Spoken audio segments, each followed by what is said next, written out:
Hey card fighters, Chris here from Vanguard Central, bringing you some budget matches. This week's deck is a Gear Chronicle deck. I tried to stray away from using Chronojet, but I ended up having to throw one in just to help for consistency because it didn't hurt me at all. As always, you can find a link to the article in the description, so please check that out for a little bit more about the deck, how it plays, how much it costs, things like that. And we'll just go into the matches now. The first opponent we have is a Gold Paladin player using Liberators. And we're just kind of exchanging blows, kind of that early game footsie, if you will.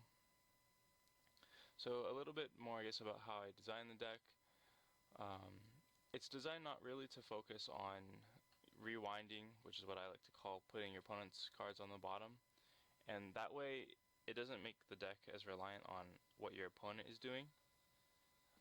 Because if your opponent doesn't play any rearguards and your whole deck is about rewinding their field, then you just end up being pretty useless. So I go here, I just go on the offensive because I know I have a stride fodder in hand, so I'm going to guarantee that stride, and then Gunner Gear will pop in for a 3 and guarantee the stride the next turn, so I don't have to worry about doing that if I just want to keep going for stride plays. And then he's going to go into Holy Shine Dragon, but I guess he didn't really have anything else to do, so he doesn't get to stride, which is great for me because that means I get to block easy attacks. So then we go into our stride. We're using Epoch Makers, and so the stride deck is 4 Epoch Makers and 2 Fate Riders in this deck, just for getting some extra hits in and fixing the field as well.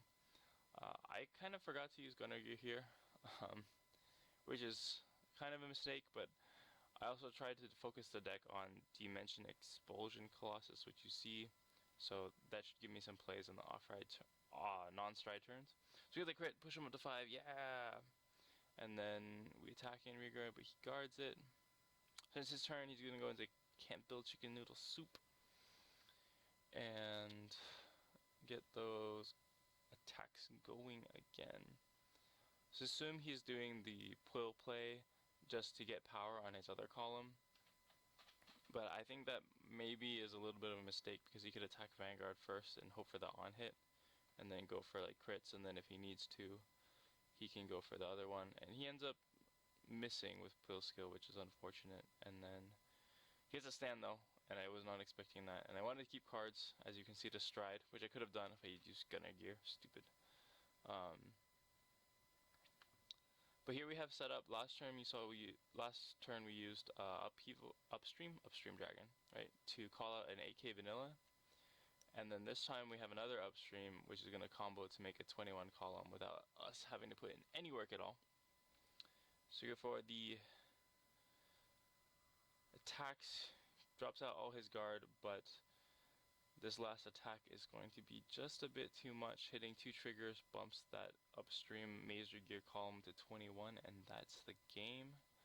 So the second opponent we're playing is Murakumo, and if you look at their hand, it's the Shirayuki version, which I've never played against before, but I don't think he actually focused that much on Shirayuki, so I guess it wasn't that big of a deal.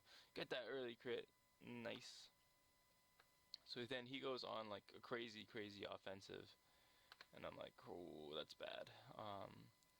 He does power up a little bit more than he should, but that 20 column on the other side is brutal. But we get the heal, no worries. We draw into our grade 2, I think, and then we're just trying to hit rear guards. He does a 1 to pass, and I get another heal, so we're going to heal that again, and just go for his rear guard rather than giving power.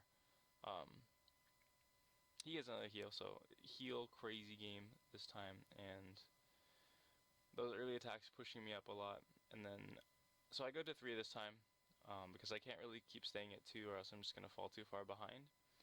So I go for Epoch Maker, try to get some extra attacks in, and as you see here, I'll use Gunner Gear. So I use Bailiff skill to switch out Chronojet, just in case I need it later, which is why there's that one Chronojet in the deck, and then I use Gunner Gear to get a Bailiff to try to put more pressure on him, which doesn't really work out because he has lots of guard and intercept, etc. So then going into this turn, he's not really doing anything, so I'm safe to guard his attacks pretty easily. and we'll go for another stride. This time, because I was able to get Chrono Jet last time, I can use Chrono Jet's skill this time to try to get rid of some of his field. And then we go into Fate Rider rather than Epoch Maker, which probably wasn't a good choice given how low damage he is. I could have been getting off extra attacks with Epoch Maker. But instead I went for Fate Rider to put a crit back in the deck, and then call out Mazer Gear, which would make that 21 with Upstream. And then I call out a Gear Wolf behind the other Bale. The names are so ambiguous sometimes. And that way, if I get one retire off next turn, that makes a 21 column, so that should work out pretty well.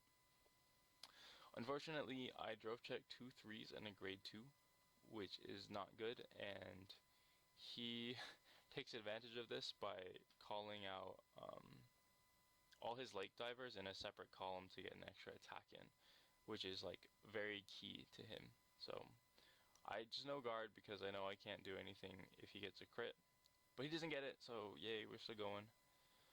So I go to Epoch Maker, which was probably, I probably switched the order badly because I knew he'd Jive Check to Perfect Guard.